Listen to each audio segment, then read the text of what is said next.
I was driving to A&F to assemble some drums. I think it was 8:15 a.m.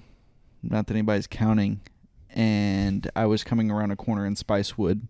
It had rained that morning earlier, so the roads were slick. I was going the speed limit, which was 45. I came around a bend and started hydroplaning. And had about a good, I don't know exactly how long, but about a good 4 seconds seeing a F-150. I'm in its lane. My foot is on the brake. I'm what seems to be going faster than I was when I put my foot on the brake and just collided with the truck. And luckily there was no turmoil or anything. We just hit brick wall. I look down, my hand is open in a few places. Jeez. I get my phone out, take a picture of my hand, and then called Drew at Moon Tower saying I couldn't be at the gig that night. Then I called Ellis Bullard. Same thing. I hadn't called 911 yet. I was like, hey, I can't do the gig tomorrow. I just had why? Yeah. What the fuck? Yeah, dude, while that's happening, there's beep, beep, all this sounds from my car going off. Welcome back, America. Thank you so much for watching. On today's episode of Pints and Professionals, we have Chris, who is a local Austin, Texas drummer who works with a lot of talented artists right here in Austin, Texas.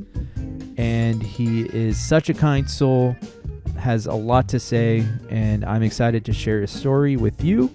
And without further ado, here's Chris. This will be new for me, too. Talking to Mike? Yeah, you're usually...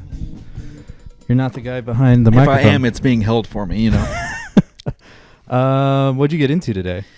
Nothing. I did some fitness. I got into some fitness this morning. You got into some fitness? Some light fitness at my house and around my neighborhood. You're a jogger, right? Yeah, I do some running. It's slower than it used to be, so you could call it jogging now. But you get the heart rate going? I do. Right. What's your best mile? I did 4 miles at a average 6 minute and 49 second pace. You said an average. I think that's how it does it. And what's the app? Oh, your Strava. Average. Okay. All right. So I did 4 miles and it said average pace 6:49. That is really impressive because I think my average when I was at my peak was like 7 minute 42 seconds. I was busting ass to do that, and I ended up hurting myself, which is why it's slower these days. You're prone to accidents, aren't you? Right, I am. Welcome to the world of Chris. Yeah. By the way, how's that healing up? It's good. It works. I had a surgery in November. So when it happened, I guess somewhere 6 months down the line from it happening, I bumped it on something and caused a neuroma. And had to have surgery on that neuroma. What was the thing you bumped it on? Were you playing? That I don't know. I was in D.C. On a gig, and I remember I was going to hit my cymbal, and because of the lighting, I saw this bump on the top of my hand that looked like a knuckle coming out of the center of my hand when I would do that. Yeah. So I was grabbing the stick, and I noticed it. It's like, I don't necessarily feel anything, but it doesn't look good. So I probably see a doctor about this issue. I messaged my surgeon, and he was like, "Oh yeah, that's this thing called extensor tenosynovitis. It's a word that makes me sound smart, but I don't know many things, but that's one of the things I know." And it's also called trigger finger, and he was like, "It's a simple procedure. I just need to get it removed." And we did that, and he found some glass in there that had been in there for a year. Oh. I go to the follow-up 2 weeks later. He's like, did you see my picture that I sent you? It's like, I didn't get a picture. It's like, yeah, I found some glass that was in your hand, and it was not small. That was from your accident, right? Yeah, from the accident. Oh, my God. Yeah. Jesus. So when it happened, I was in a car accident and went head-on with a truck, and my hand came off the steering wheel and kind of slapped the front windshield enough to crack the glass and cause some lacerations. Jesus Christ, that's a lot of force. Trigger warning for a little late for some of you, but yeah, it was a lot of force, and luckily nothing broke. We have some rearranging that happened. My fingers are a little in a separate alignment than they used to be, but they all bend and touch and feel, and You're still able to drum. yes. Okay, that's no good. pain, no discomfort or anything like Wasn't that. it that Vincent Antone show that you had either surgery before it or after it? Dude, what was the date of that? It was November. It was in the month of November. I don't remember specifically what day it was. It probably was a Friday or Saturday. That was no, I remember now. That was my birthday. Okay. That night was my that's birthday. right. So that's I had right. the surgery November 4th. Okay. So I was fresh out of the surgery, slightly. I was icing it, slightly swollen from the surgery. That's Now, what was did the happening. doctor say something about you playing? So What So- did he give some orders? yeah. So when this surgery was being scheduled, I had to find out how long I needed to take off work from. It was like 2 months, and Chris said, "Fuck that." No, originally he said 3 days. And I was Really? like, okay, let me call and double check because I'm going to put something on that 4th day, me being a gig, And they said, okay, a week.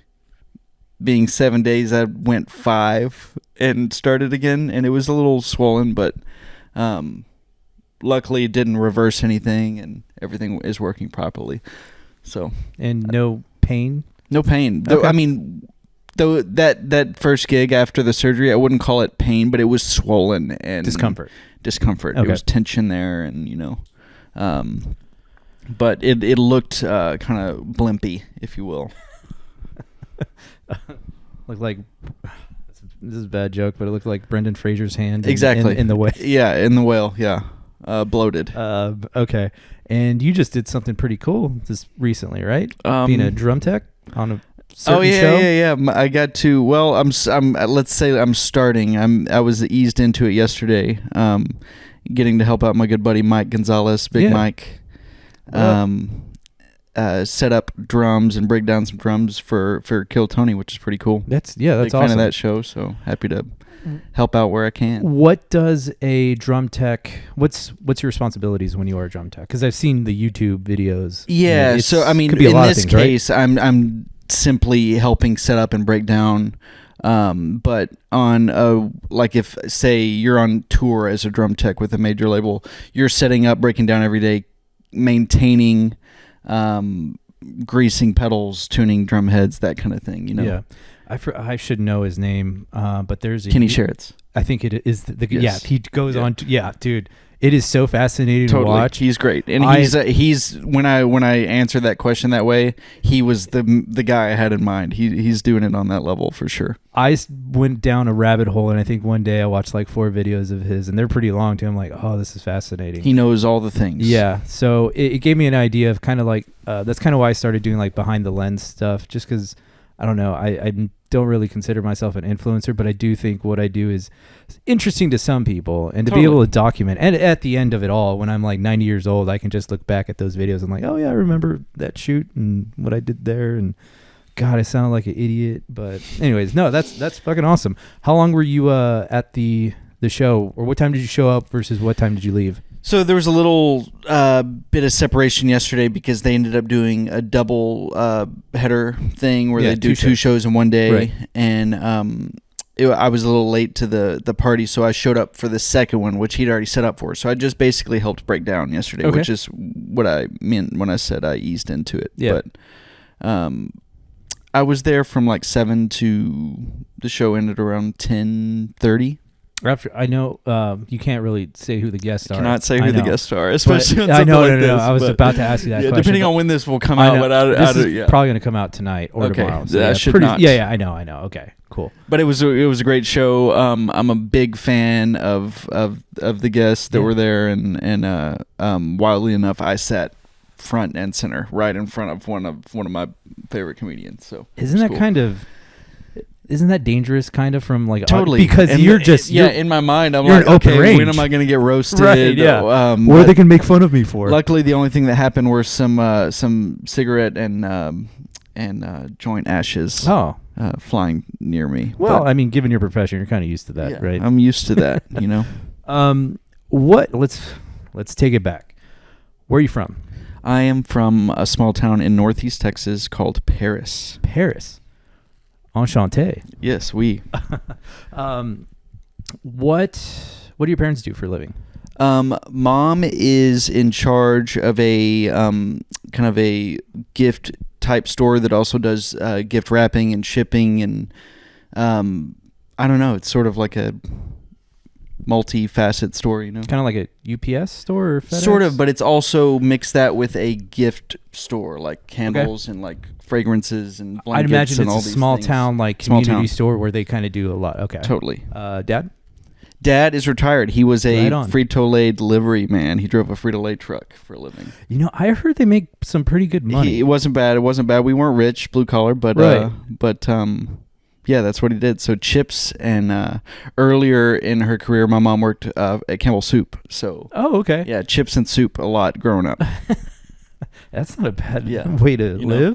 live. Yeah, I have a few friends, or I have a friend who does like bread delivery, I believe. And Baird's? apparently- I think so. Mrs. Baird's is a big one. Sara Lee, there's a Sara Lee factory in Paris. And I heard that. Really? Yeah, Sara Lee, Oh, Campbell's, shit. and Kimberly Clark. It's just like a kind of a factory town like that. Okay. And apparently they own like the route itself or something like that.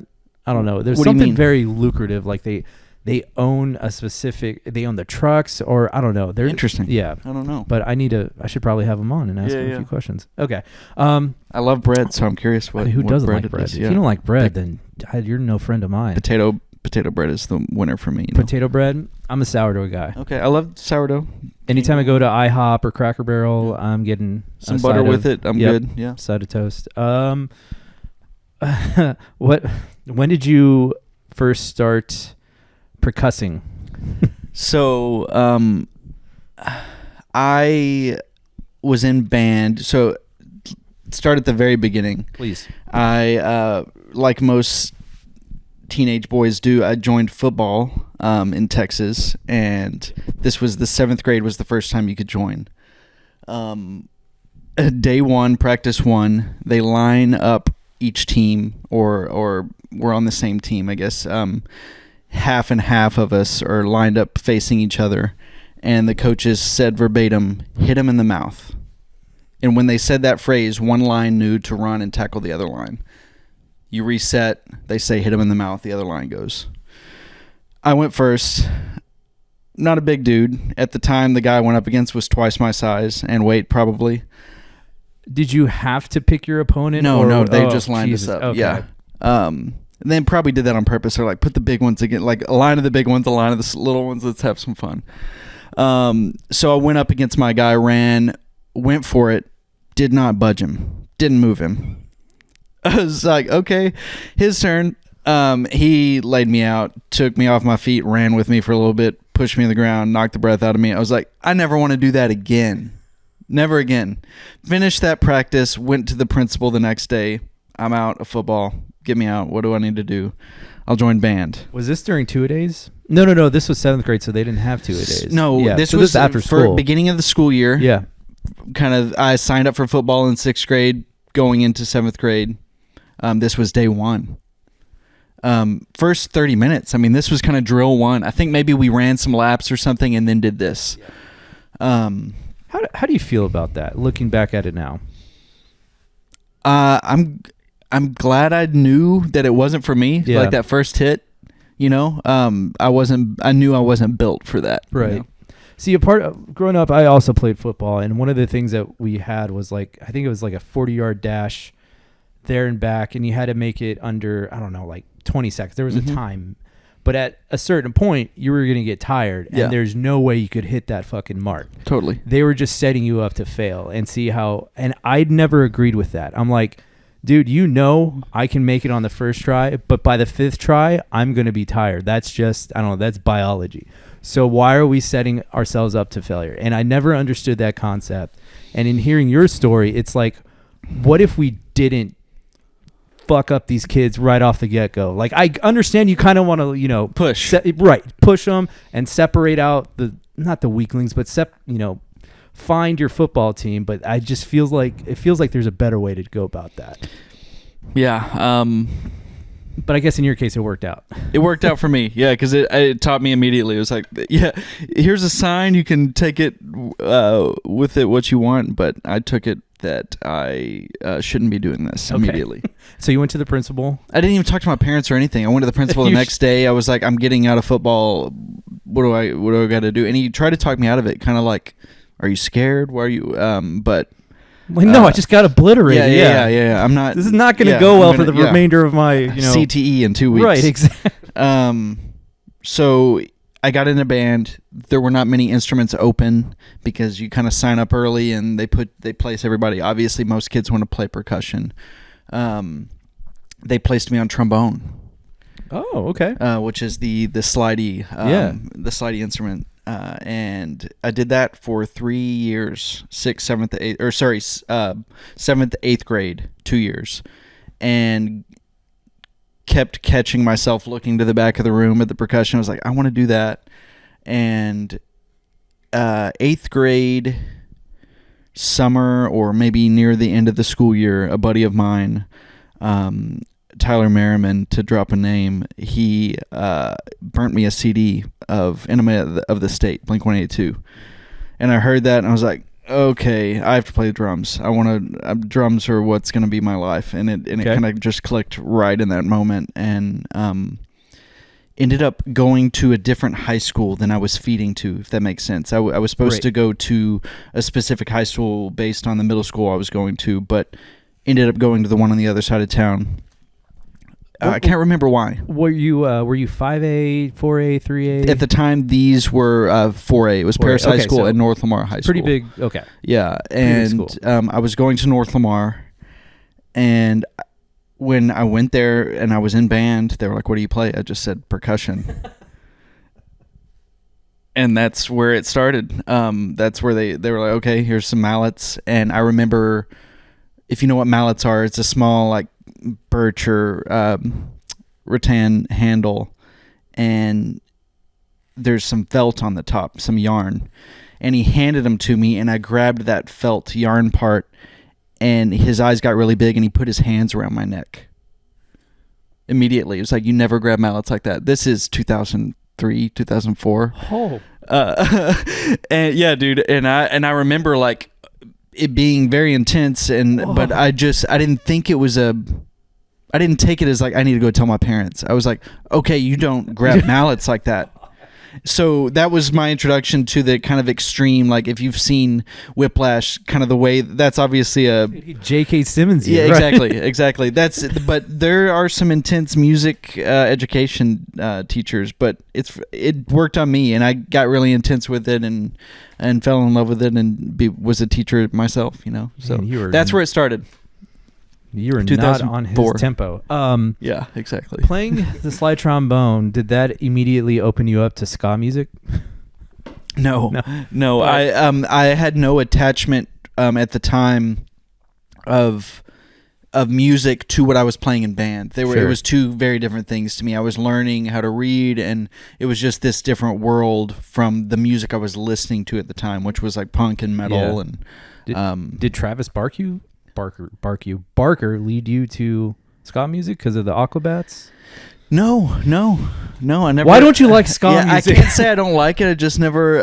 The closest I ever got to it would have been Tony Hawk's Pro Skater, Real Big Fish. Yeah, it's a good band. Yeah, I want to. They're on my list of bands that I need. No, I take that back. I already saw them. So they're off that list. Obviously, they weren't that memorable, but I just can't remember when I saw them. Anyways, so.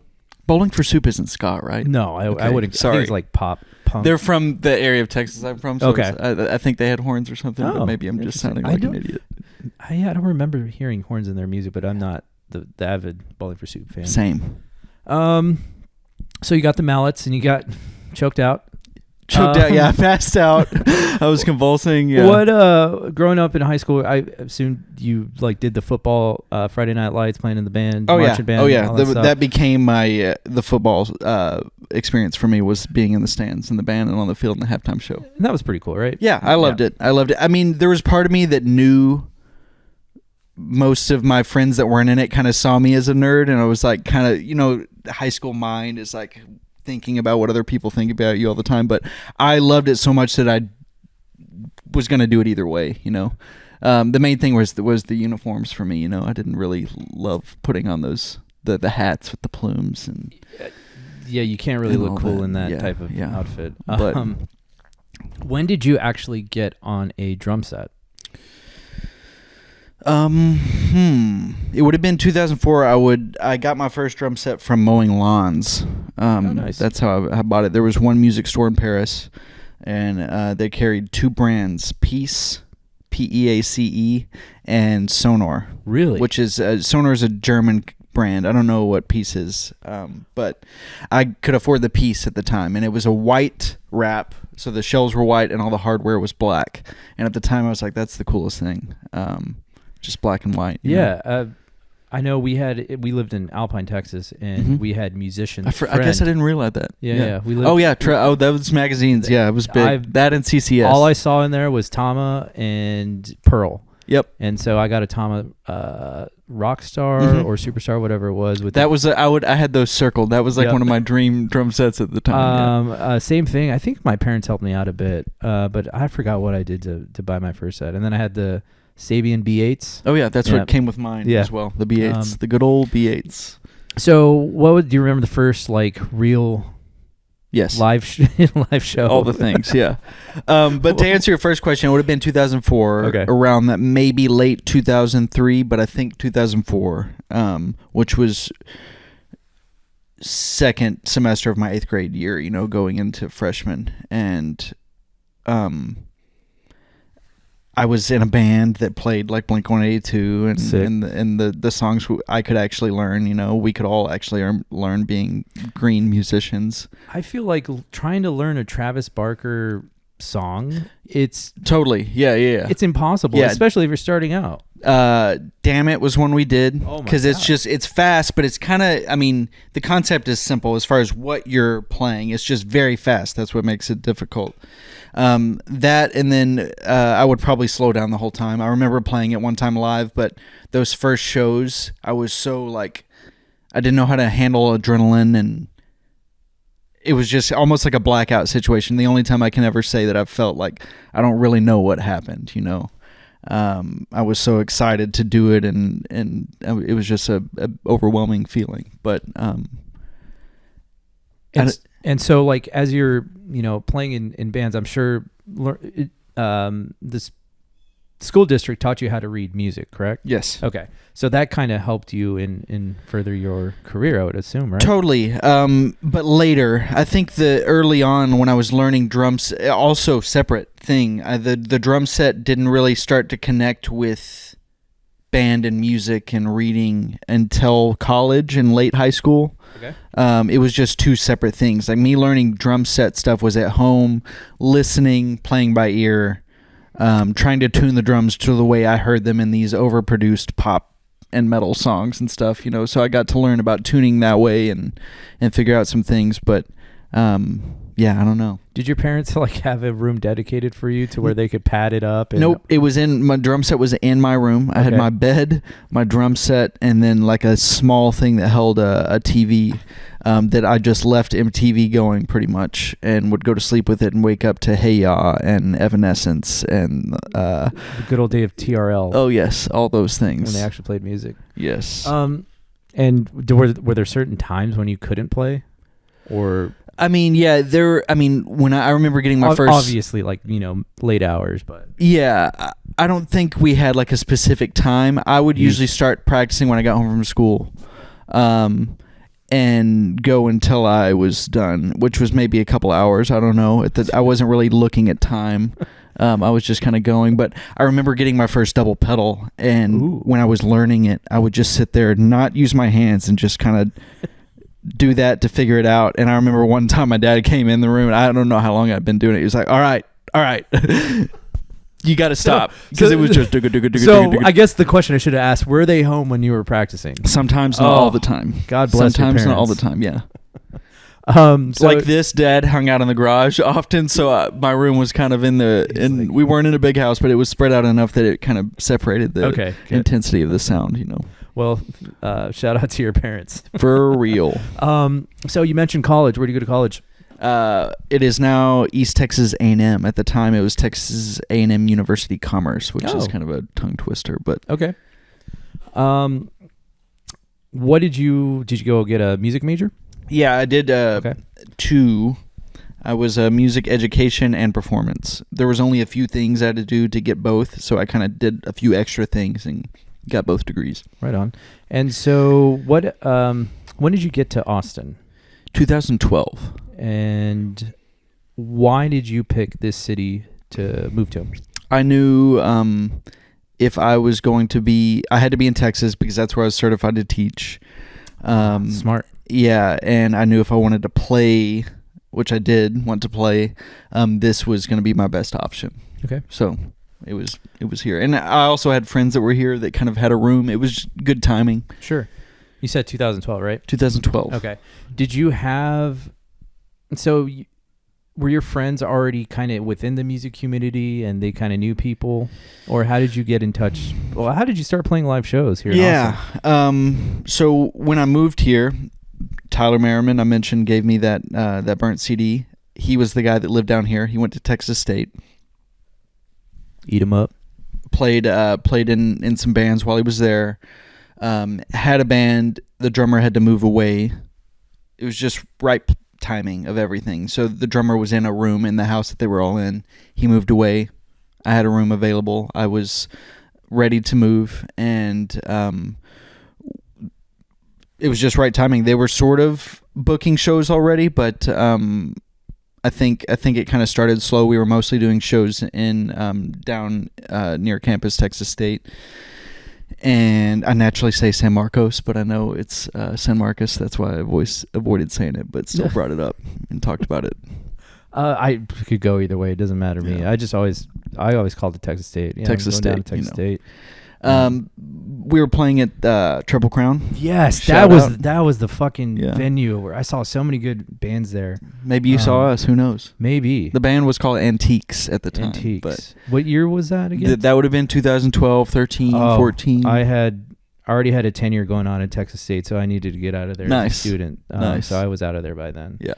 But I think Moist Boys was a band that I saw there. They were old, but they blew the Moist roof off Boys. that place. Yeah, it was a cool little venue, small little hole in the wall place. Wait, is it Moist Poise? Moist Boys? Okay. I need That- to Moist enunciate Poise that. is also a good one. It's a good one. Maybe Yeah. when I start my own band, I'll take that name. So you started playing in Texas State, San Marcos, Mm-hmm. Marcos, however you choose All of to them. enunciate that.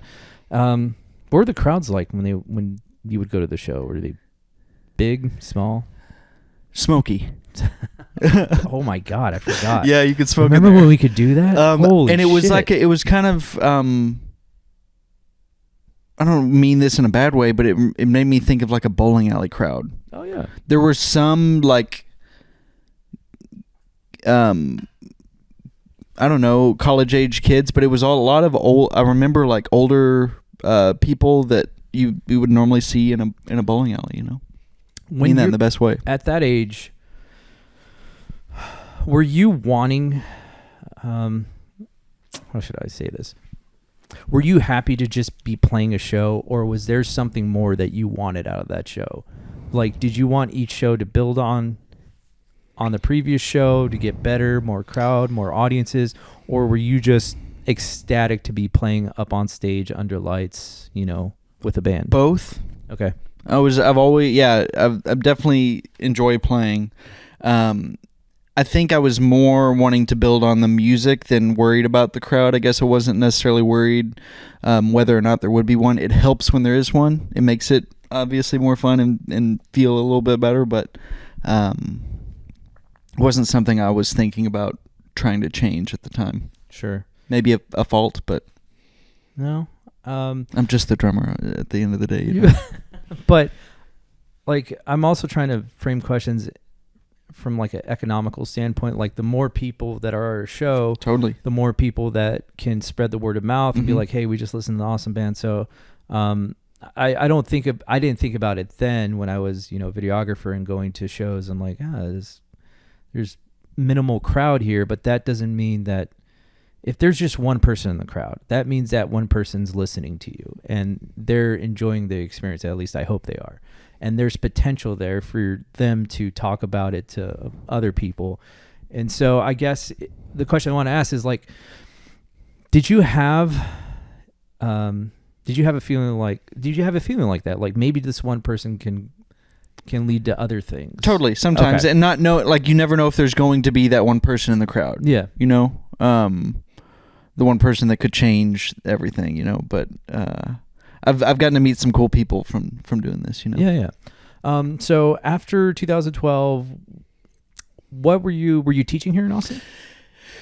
Yes. So, I was originally, to yap for a minute, I was originally supposed to go to Japan out of college to work for Universal Studios Japan as a musician. It was kind of set up through some people I knew through DCI, which is a whole other thing. But real quickly, what's DCI? DCI is Drum Corps International. Okay, cool. And some connections I made from doing that led to this opportunity in Japan that ended up falling through at the last minute. So yeah, it was going to be a paid thing. I was going to be put up and come back with money, and it was going to be great. But Did you, being a broke college kid, you know, at the time. Right. I was going to say, did you get your hopes up? Yes and no. I don't know. I was excited to do it when it didn't happen. I was also excited to kind of just start the journey down to Austin. And yeah, when I hear big opportunities coming my way, at the beginning I was like, fucking great, let's do it. I'm so excited. This is gonna happen. It's gonna happen. And then you get a call or email or text, or sometimes you don't even get notified at all, and it doesn't happen.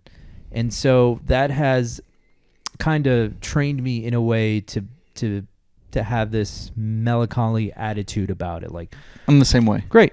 Sure. Hey, if it happens, great. I'm the same way. Yeah. Great too. I can find other things to occupy my time. But I mean, to get a call to go play across the sea in a foreign land to, you know, I don't know, a new audience, and then get that taken away, that's got to be pretty, I don't know, detrimental. Yeah, it was I mean, I don't remember. Makes it Chris sad. I don't remember it hitting me too hard, okay. But yeah, I went to Bonnaroo that summer out of college with that same friend Tyler that I keep bringing it up, and and I met a guy there. I was standing next to him. We were watching a show. We talked about where we were from. He said, I'm down in Austin. I said, oh, I'm moving there and I need a job. He was like, oh, I have a company. I can get you a job. And at the time, this guy's not wearing a shirt. He's wearing a like a Raiden hat and the glow stick glasses that you break and they glow, you know? Oh, yeah. So, yeah. And fast forward to me getting to Austin. I got the dude's number, called him. He didn't remember, but still was like, okay, come down. I'll help you out. It was a tubing company. So when you ride the river on a tube at the end, you get off and somebody has to take that tube and put it away. Yeah. I was one of the guys that took the tube. Similar to my football experience, it didn't last very long, and I realized I wasn't built for that. And funny enough, I was there with a bunch of Texas State football players. It was huge humans that this little guy was. History was repeating working itself. with. Yeah, exactly. Wow, and it was telling you to go somewhere else, my dude. I was in a new place, and I needed to experience a similar feeling from the old place. I've done a tubing or two a few times, and in my experience, I don't really remember the end of the experience because you're just drinking totally. on the. But what was so bad about it from your perspective? Well, the job was just taking tubes up maybe a 60-yard hill, over and over again, but as many as you could. So if you could put two on each arm, you're doing it, and you're just that's it nonstop. As many people as you can imagine are on the river. Yeah, you're just kind of trying to get rid of the tubes, you know, and get them restarted for the next And group. I'm sure they're paying you minimum like $7, $8, $6. I didn't get paid for that job Holy because I shit. left. You quit? No showed? That's the only time I've ever done that. Bad boy. I know. That's the only time I've ever done that. I was like, this isn't going to work. And that out. was the guy, that was Raiden's job for you? That was Raiden's job for me, yes. I don't remember what the pay was. It was probably as low as they could make it and still be able to pay people to work for them. Yeah, you know? that job seems like it would suck. Yeah, it did. All right, what else did you do what else did you do after that? So after that, I got a job through Craigslist working at a call center. What call center?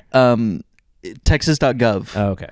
And my specific position was assistance with the machine that renews tags on vehicles.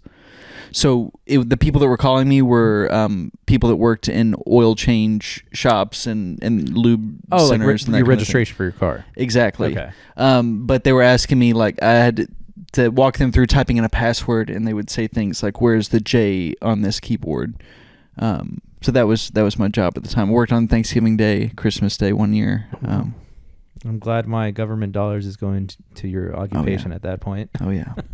I did that for maybe a year and a half. That had to suck, right? Well, it did suck. Did you have to go into a call center? Oh, yeah, I was in a cubicle. God. Everything, yeah. So at that time, I was also starting teaching. Through my professor in college, I was like, I'm in Austin. Are there any gigs down here? He got me a teching gig, which is you're paid by the band department to help teach the kids. Okay. So I wasn't necessarily a district employee, but I was getting paid to come out there. And this was in Bastrop. So I was kind of teching out there for after school rehearsals and some during the school day activities, and then going to the call center. And also playing shows. Shows, yes. Wow. Now the shows at this time were light, like maybe 1-2 a month. Okay. And while teaching at Bastrop, I met two young gentlemen that go by the Peterson brothers. Okay. And they were already a moving train at this point. They had a weekly residency at the Continental Club. Oh, nice. They'd been doing the thing. Yeah. And sophomore and 8th grade at the time. So 8th grader and sophomore, already gigging musicians in Austin, and had been for a few years, if that. So a middle schooler and a high schooler and a sophomore had a residency at the Continental Club. And so one of my first gigs with them was their 1 year anniversary of that residency. Okay. What type of music? Blues. High energy funk and blues. That is wild, because if you're going to have a residency at one of the premier locations in Austin, your talent level has to be pretty high. They were what's the word? It's prodigies. Prodigies. Yeah. Wow. Yeah. Okay. So how'd that make you feel? It was great. It was a really, really cool experience. I still play with those guys, hang out with them, talk to them. Okay, good. Yeah, they're still here doing the thing. I mean, the bass player, who was the 8th grader at the time, has a Grammy now. So they're, yeah. Fucking hell. Wow. That's a great story. Okay. That's where the shows started. Okay. That's where the 6-7 gigs a week on top of the teaching started. Okay. That first year was just teching. The next year, an assistant director left, and they just offered me his position over the phone. So I've never done a professional interview. This is probably the closest I've ever gotten to a professional. Well, you're doing great so far. Thank you. It seems like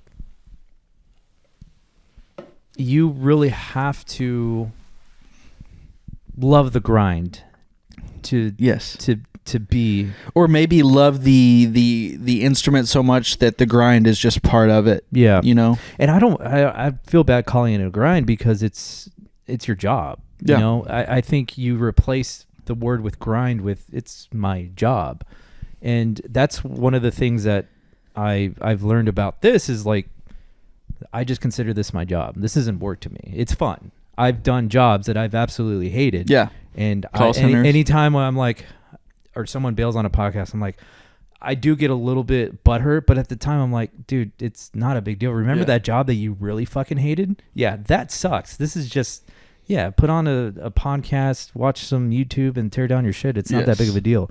So how did you learn to love what you do? Or wasn't you didn't have to learn, you just did it? Yeah, I mean, hearing that first that album, something clicked. I mean, I grew up listening to Led Zeppelin and The Who, and wasn't really thinking about any instruments at the time. It was just like a wall of sound that I enjoyed, and that time hearing Enema of the State was when I clicked on and, like, honed in on the drums and the sound. I had never heard drums sound like that or parts like that, and didn't even know at the time that it was a part. It was just kind of a feeling that I at that moment fell in love and knew that was gonna be it. Kind of love at first sight, but for an instrument. And at the time, we all thought Aliens Exist was just a fictional song. Exactly. And here we are. Exactly. Tom was proven right. And he's still doing it, preaching the good word. Did anyone tell you, like, hey, if you want to do this profession as a drummer, as a musician, you're going to have to work, you're going to have to put in more effort than you would a traditional 9-to-5. Did anyone tell you that? No. But my dad, for a long time, once it was around my senior year of high school and I was like, I'm going to go to school for music, he was like, are you sure? I remember that verbatim. He was like, are you sure you want to do that? Yeah. And once it was obvious that was maybe not all I could do, but that's what I was going to do. He obviously was supportive. Yeah. Yeah, I think it's any good parent will raise an eyebrow when their child pursues a non-traditional way of earning a life, but I think any good parent will just support them and say, hey, as long as you're happy and paying your bills, and that's all that kind of really matters. Totally. I think Mom was for it the whole time. Okay. But I remember Dad being like, he went to school for business, so that Well, I mean, now with the power of the internet, there is a way to turn any creative field into a sustainable income. You just you have to love what you do and learn to love it. I picked one of the best cities to do this too. Didn't know at the time, but it worked out. So playing that residency or playing that annual show with the Peterson Brothers. What was the next stepping stone after that? I got to do so many cool things with them, man. Just that one show. Kind of. What do you mean? So after that show, did that open up any more doors? Yeah, that became a just like waking up and eating breakfast thing. Like I was at the Continental Club every Monday night, and looking back now, it's incredible. But at the time, I was just like, this is what I'm doing. Right. It's I go teach a full day of school and then leave and pretty much go pick up my drums and load in. Some days I would bring the drums to school with me, leave them in the car all day, drive straight to a gig. Isn't that scary though? Not at a school, on a campus. All right. There were cameras everywhere. I was parked in a teacher's area. I wasn't too worried about them getting stolen or anything. Yeah, I'm just wary anytime I park my car with all my entire company in it. And I'm just like, fuck, just takes one break-in and I'm ruined. Totally, yeah. So I think our paths crossed through the Moon Tower Entertainment company. When did you join, or when did you hear about them, and how did you get involved with them? I was working for a drum company in town called A&F, Beautiful Lovely Drums and Company, and one of our artists, Clint Simmons. I'm sure you're familiar with Clint. It's Clint. Kind of longer, reddish hair. Currently plays with Band of Heathens. I don't remember him. Okay, but I'm sure I would probably pick him out. Yeah, great drummer. Okay. He was a main part of Moon Tower at the time. Okay. And got a gig to go touring with the band live. Are you familiar? I'm familiar with the band live. Don't know a song, but I know of them. They have one. I forget what it's called, but they have one big song that everybody's kind of heard if you were alive in the 90s. And he went out on tour with them and needed a sub for a lot of Moon Tower things and called me for that. Okay. And I went and auditioned and got in and started working a lot in that realm of corporate drumming, which was new to me at the time. And I talked to Grayson about it, who's also part of the Moon Tower Entertainment Group. Shout out Grayson. I just saw him yesterday in that abandoned neighborhood. Oh yeah, by my house. Yeah, which I live in that neighborhood, by the way. I'm in one of those houses. You're the guy that was speaking out of that. I'm the guy. Yep. How? Yep. So you need to clean up your yard, buddy. Yes, working on it. Over there. But when you do an audition for them as a drummer, do you bring your entire set into their for me, room? I think it's different for everybody, but for me at the time, there was someone within the organization that worked at a church or was the music director for a church. So we had the audition at the church where there was a drum set. Okay. And they gave me, I think, 5 songs, and I just had to kind of play along with other people that were also auditioning, which was interesting. Okay, so there was a band surrounding you. Not a full band. I think there was a guitar player and a bass player and drums. That's interesting. Yeah. What if the guitarist sucks? Exactly. And that might have happened. I haven't seen that guy since. But okay, I guess from like if I was hiring people, I think you could feel out the totally. Yeah, you can hear who's doing the thing and who's not. Okay. I've had weirder auditions. I've had auditions where I go in and I'm with a band that knows the stuff, and then there are judges that are also with the band, but I'm the only one everybody's listening to and judging, and that was an interesting thing. And they were just like, start the song. I was very green at the time, but I wanted to go for it and try to see what an audition was like. And so do you remember the phone call you got when you landed the part? It was like, hey, you're good. Did not land the part of that I was talking about on the other one. Okay. The Moon Tower thing. No, that's what I don't remember how that went. I think it was an email or something, like kind of like bringing you on like you would get a job kind of thing. Hey, you didn't suck. Yeah, exactly. Now, in my mind, I used to see as the corporate band thing as like, I don't know. Well, how do you feel about it? How is it good for a working musician? Is it bad? It's wonderful, especially the way they have it set it up. I think it's great. And some musicians don't enjoy playing covers or maybe even that style of music that comes with corporate events, top 40s. Yeah. The way I look at it is that I love playing beats, and no matter what genre is happening around me, I'm playing a beat that I had to figure out or study for that genre. So it's always fun to me, you know? No, yeah, and I like beats. I guess what I was looking at, like, I was kind of just insinuating my own opinion of like what it would be like for a musician to perform constant covers. And I'm like, man, that's got to be brutal. But also, I changed that thought, like I'm thinking for the musician. But it's a place for them to perform. They're making money, and they're able to work on their craft to hopefully, pursue whatever other ventures that they're. It's a place. I see it now as like a form of rehearsal, but you're also entertaining a good audience. Oh yeah, we're having fun. Yeah, exactly. And so, like going into that frame of mind, I'm like, man, these guys are getting reps in.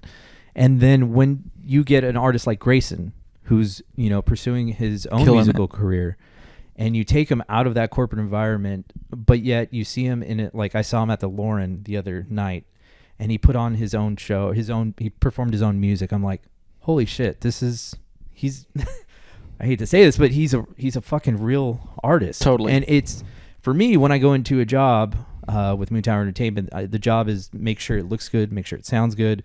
I don't get to really focus on the music. I know everyone's having a good time because y'all are real professionals. We're doing the same thing. We want to make sure it looks good, exactly. sounds good.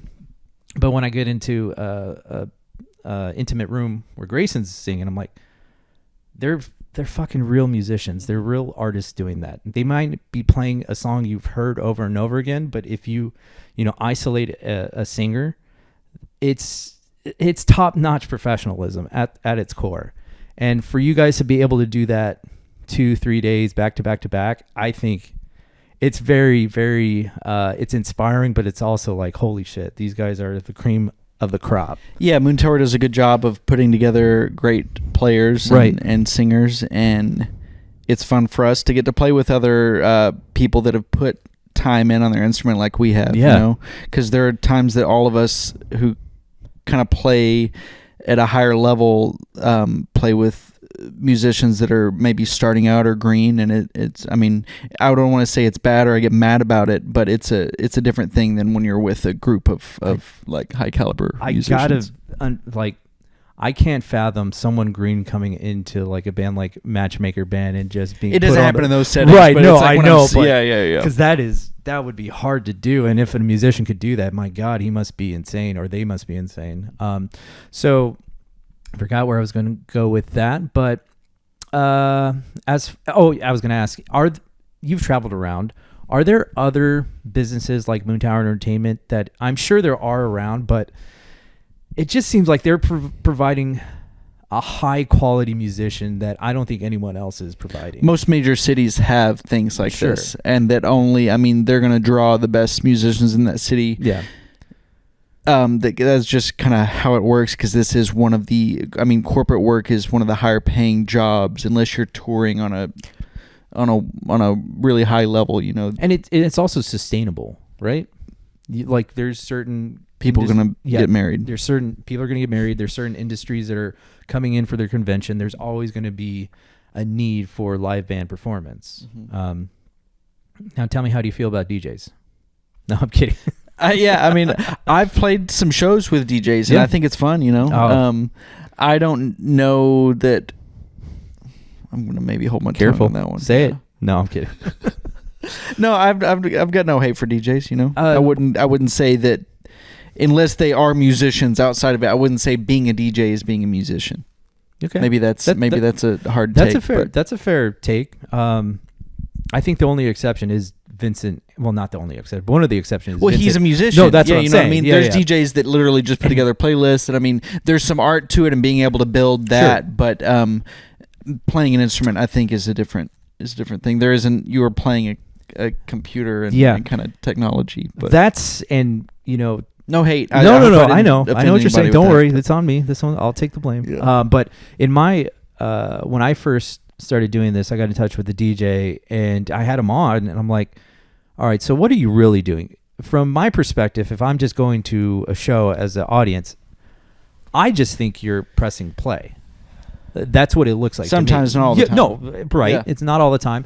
But then we discussed it, and in the back end, it's making sure the song has the right beats. You're putting in the elements that makes a song go. Mm-hmm. And on top of that, you're reading the crowd to seeing if they're responding. And if not, you got to change, pace. You got to do something different. I've been blown away by DJs. Totally. Right. I mean, when you see a good one, it's like, okay. They're doing and some it just wizardry. I've definitely, as I've gotten older, I've sort of not been so pessimistic or just, what's the word?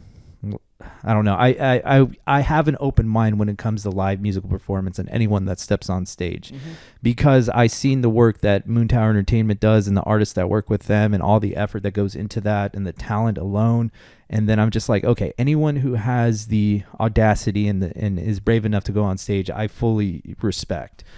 I want to step back and say, I think there are DJs that put together playlists that are of songs that are already made, and then there are DJs that do create music, that they're playing their music that they created. Yeah. I think that's the separation there. And with Vince, I totally learned about his history through Zach, about how he was a musician and guitarist, and he played at Zach's birthday party. I'm like, that was such a fun show, dude! That was such a fun show. I've seen little videos of Vince kind of playing guitar, but I didn't see him in that light before. I'm like, oh shit, this guy can rip it on guitar and press play. Totally. Sorry, Vince. So you start gigging with Moon Tower. What else is going on when you first get that gig at Moon Tower? I'm assembling drums at A&F and doing that, and playing with a few bands around town, kind of hired gun work, not really belonging to any band, but playing with a handful. What's your favorite genre of music to play? Depends on my mood. My ADD is noticing this No Country for Old Men poster, and I love it.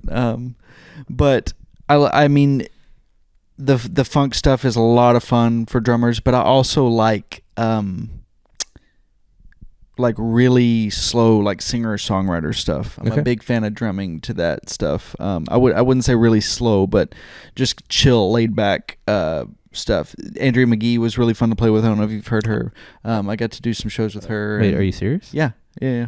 Yeah, I film her shows. Nice. Yeah. So I did some shows with her between C-Boys and... Oh, yeah. Are you doing her residencies? No. This has been a minute. A few years ago. But, and then I got to... There's a place in Houston called the Mucky Duck, which is a really cool room that reminds me of the Saxon. Now tell me how great Zach Tellinger is. That's where we left off. Well, you asked how long he's been doing it. I think he grew up playing music. I know he grew up playing music. Drums, actually. But the recording his own music, I think, has been happening for a couple of years now. And where we left off is what goes into factoring in when you decide to work with an artist or to drum for an artist. If I enjoy the music, and nowadays I think I'm in a place that I can say no to some things. But there was a time where there was no factor. It was just like, oh, work, yes. I get to play drums and get money for it, yes. What made you decide that? Because I'm still in that. I'm a yes man. If you come with me in that idea, and to a certain extent, I am as well. Okay. I still am too. But some months I'm just so busy that I do have that day off, but I want to keep it that way, and I'm getting better at doing that because I've what my mom would always say, burning the candle at both ends. I've caught myself in some ruts with that, When you are in those moments of like, man, should I take this gig? Is there a sensation of, well, when's the next job going to come? I should take this job because it could lead to other potential jobs. Because I always had that in the back of my head. I'm like, I should say yes to this job because you never know what's going to come after it. And you also don't know when the next job's going to come because your calendar could be looking pretty bleak, and then like, so yeah, I can't say I necessarily feel that, but I don't know how I can answer that, to be honest. Fair. Yeah, that's a good answer. That's an answer in itself. Was there ever, you don't have to answer this question or not, was there ever an artist that you pulled up to a show and you're playing and like, damn, this is like, I'm gonna pack up my drums in record time after this? Yes. I do, like, luckily lately I've gotten to work with a bunch of fun artists, and I haven't felt that in a minute, but when I was kind of new to Austin and just, saying yes to whatever opportunities were there, there were definitely some uncomfortable experiences and bite your tongue situations. Now, those artists that may not be up to a certain standard, do you feel a sense of responsibility to tell them like, hey, this is not good for anybody, in a nice way? Do you feel a sense of responsibility, or no? Are they going to figure it out? If I was like close friends with them or had known them for a while, or maybe we were trying to do a project, that would be a different situation. But if I'm getting called to go play a South by gig for an artist that's just kind of coming in from California for this one thing, I'm gonna do the job and be on my way. You're just like, just don't tag me in any of the Instagram videos. Yep. Or if you do, I just won't repost. You'll say yes.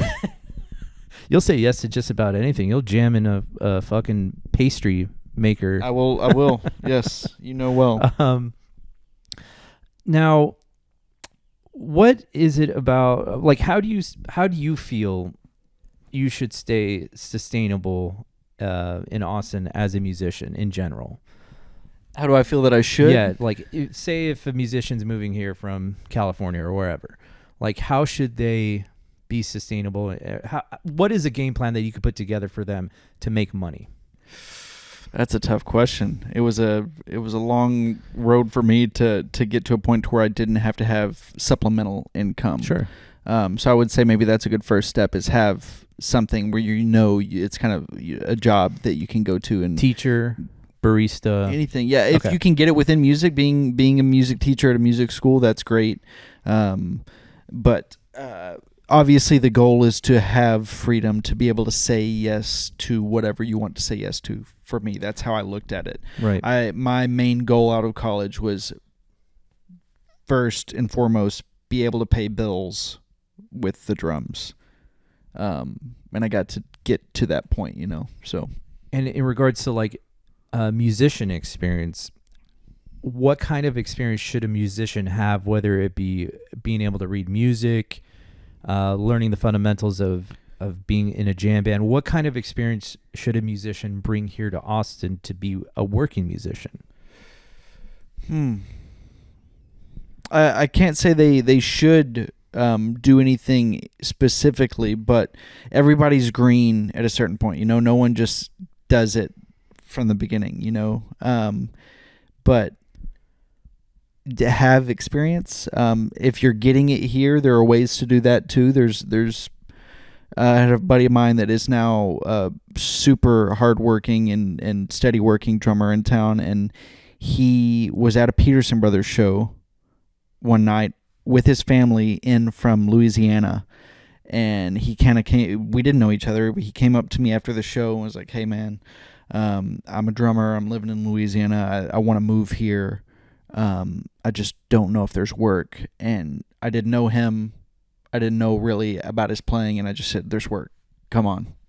And now he's doing the thing. Awesome. Yeah. Do you ever? I don't know if that answered your question. No, at all, so I'm sorry, but in a roundabout way, it did. I just feel like people can be so nice that it could be a detriment to an artist. I think that happens in circles. Like when you get a bunch of artists that are kind of hanging out with each other. This isn't a bad thing, but you can get to a point to where, and this is in all arts, like I'm sure it happens to comedians and, groups of people doing the same thing kind of just blow each other up in a way. Also not saying that's bad, but you're right. It can be a thing where people think they're doing something that's not happening. And social media I think is a big proponent of saying like, yes, King, go do your thing, go conquer the world. Nope. And then the world slaps you in the face with some reality, and it's like you have some roads to cross. And I feel like artists can get stuck in the, hey, you're doing well, go keep doing that thing, when in reality you're not very good and you need to put in some more work. And I feel like if you are playing to audiences, an audience can be a good indicator of whether or not you're good at what you do. But you're a drummer, so you don't really count in that aspect. I don't count. I'm a phantom you of the just keep opera. the beat.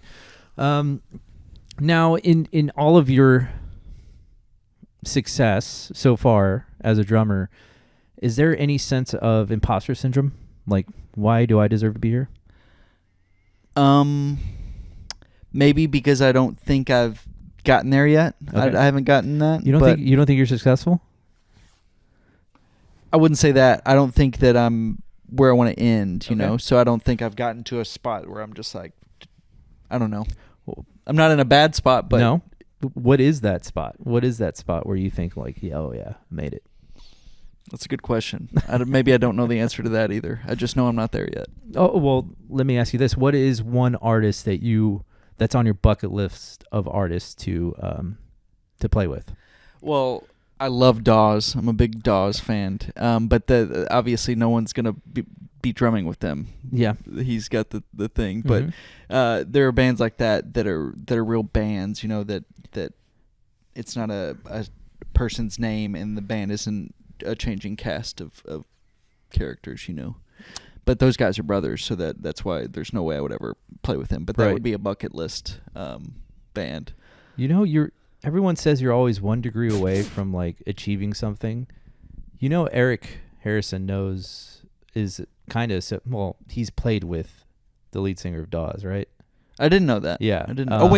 Yes. Yeah. Sorry. Yes. So I went to the show in town, saw Eric before, and that's when he told me that. Well, they did a little private show. Yes, correct. So see how everything is kind of always connected. Yes. So maybe you never know, dude. You never know. What? Yeah, Dawes. I like that kind of just like Americana. There's several artists in that genre that I would love to play with. Ryan Bingham. That'd be great. I'm I guess internet friends with his drummer. So. Would you ever do I played some shows with his keyboard player too. Oh, really? Yeah. Okay.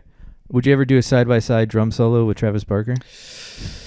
Or is that too daunting? If the football story didn't lead you to believe that I was not a, for lack of a better word, a jock, I'm not really a drum solo guy either. But there's been an interview where a drummer said that he looks at drum solos being like a jockey thing, and I don't necessarily think that that's 100% true, but it is kind of like an energy that I'm not representative of. Okay.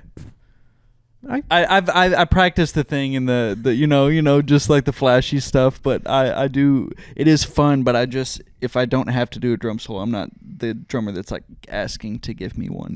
Did you mimic Travis Barker's drum setup with your own setup? Like early on? Yeah. Oh, I was drawing his drum setups. I was Orange obsessed County with drums. it. Yeah, I would go to their website and just look at their gallery of kits. That was my original Instagram.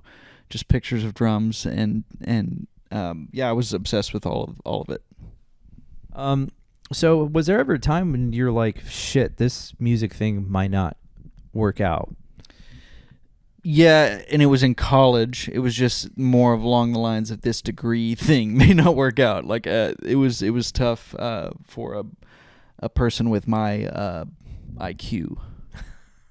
I think you're a smart dude, I just tried. not in the Fake it till you make conventional it. textbook, Yeah. type setting.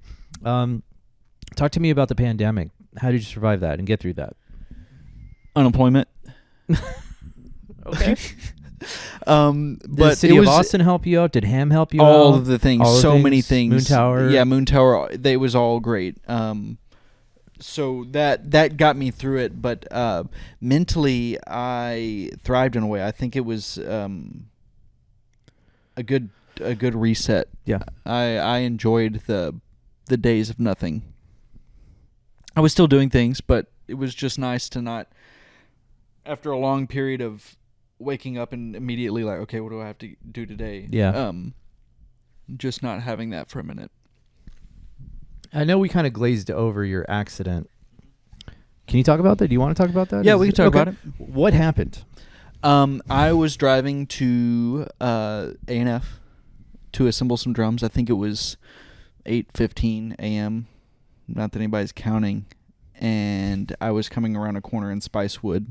It had rained that morning earlier, so the roads were slick. I was going the speed limit, which was 45.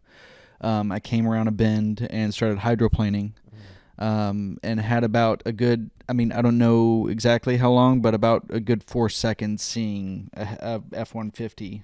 I'm in its lane. My foot is on the brake.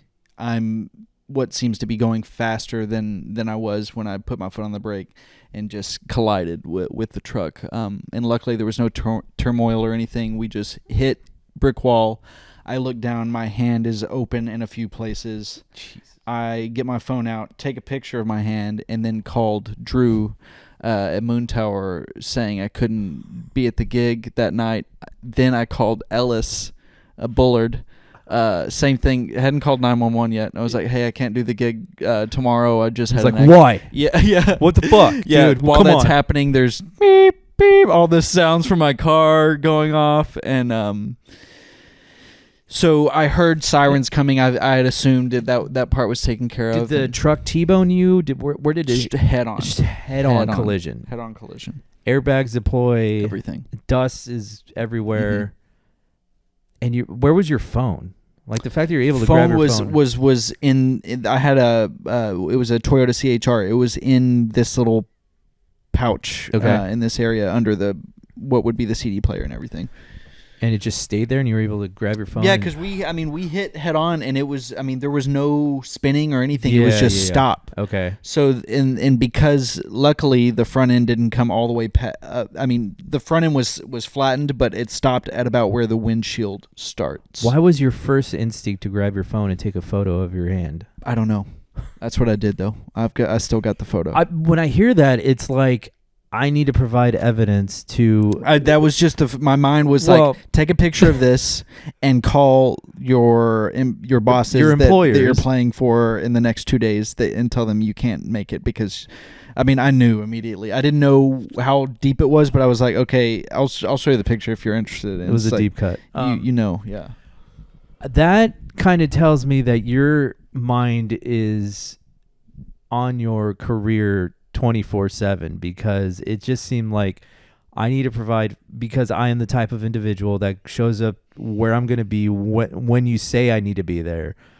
the fact that I'm not going to be there is stressing me out, and I did provide visual evidence of why I'm not going to be there. That is I wasn't astounding. thinking at That's the time that I outstanding. was going to send the picture.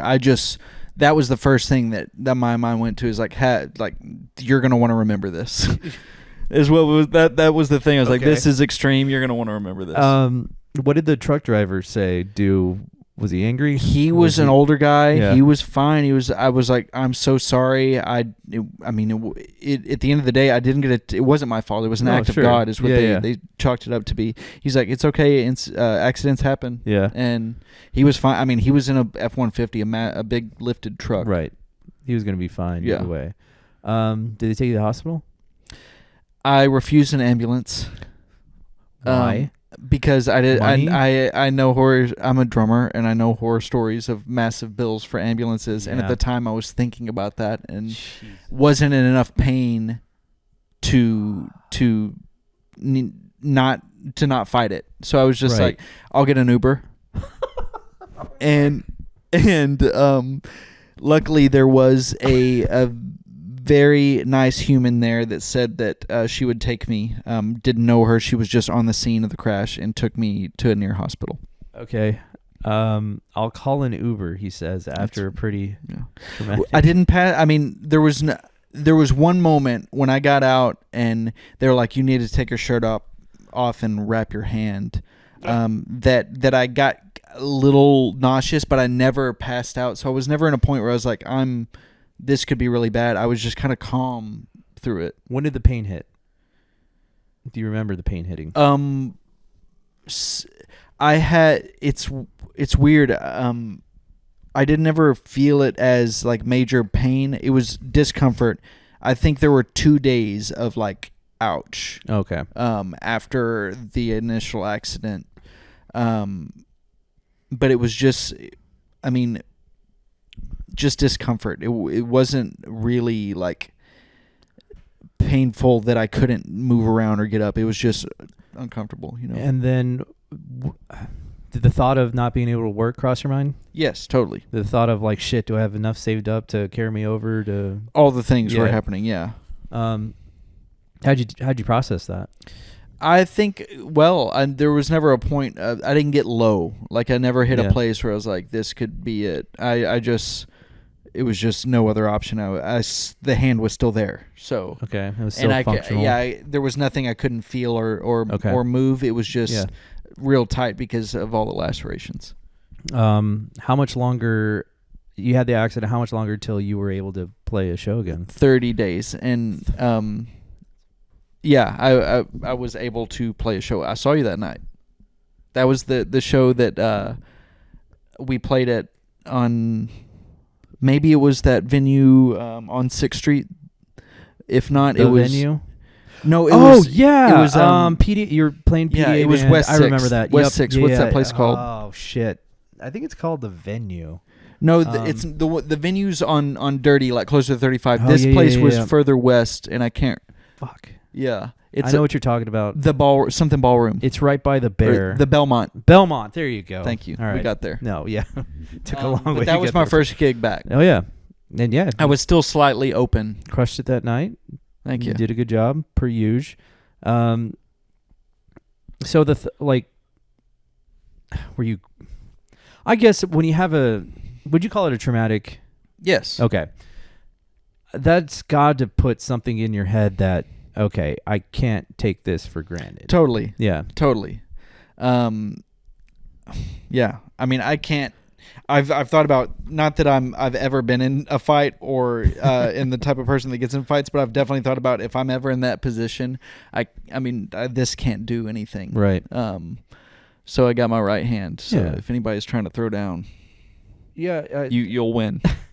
It sucks that it took a traumatic event to make you understand what you really have in front of you. But I think like that was it for me for the pandemic, because at the time I was working full time for a video company. I was just trying to think about getting back into weddings because it's a good source of income. And then it went away. I'm like, oh shit, we don't have any weddings to film. That's not fun.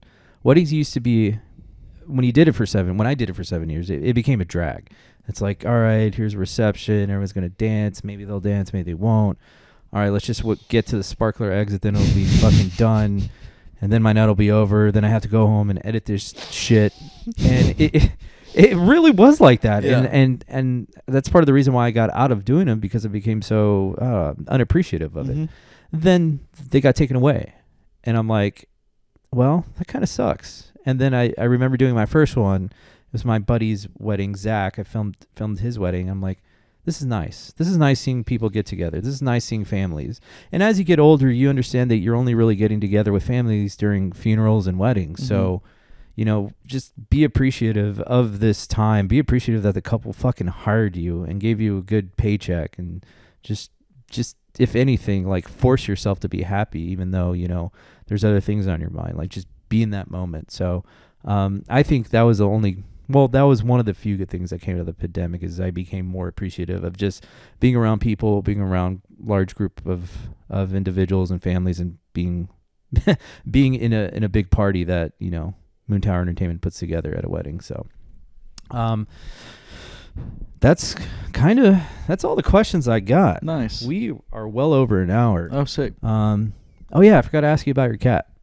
Cats. You have two cats. Sisters. What? Don't even get me started. You got another 2 hours? So when did you get the cat? What's your cat's names? Let's start with Butters and Basil. Butters and Basil. Yeah, they're sisters.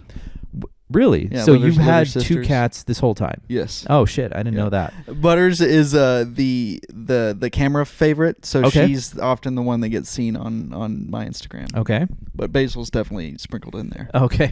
Is Basil more like a behind the scenes type cat? Yeah. She's background. Cat hair. How do you deal with it? I think, to be honest, I've thought about this recently.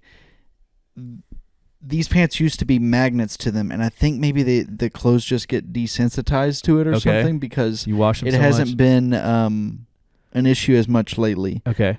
Maybe they're shedding less. I don't know, but it's not. I don't think about it often. I think about it. It's a war that I will never win. We have 2 cats inside, and it's the bane of my existence. It's a constant battle. Well, I wear black suits every week, and I don't remember the last time I had to get a lint roller out. Wow. Yeah. Impressive. Now, maybe it's just in my head, and I'm showing up to gigs looking like I'm wearing the cat, but You're like no. the 70-year-old cat lady with just like exactly. Yeah. But no, I don't think it's too bad. Okay. Yeah, I've been a big believer in the Chom Chom roller. Oh, nice. Yeah. Is that the white thing? Yeah. I have a similar one. Mine's a different brand, but the same thing I use on the couches. Same concept. Yeah. And this is my first real couch that I bought myself, and I was really happy about it. Did you have like a Lego couch before? No, we had. Well, the only couch that I ever got was off the curb, and it was in Texas State, and we brought it into our house, and then I never sat on it, but people slept on it. I'm like, you probably shouldn't sleep on that. Yeah. But anyways, so that was the only real couch I got. This was one that I bought with Resolute Media money, and I was so happy about it.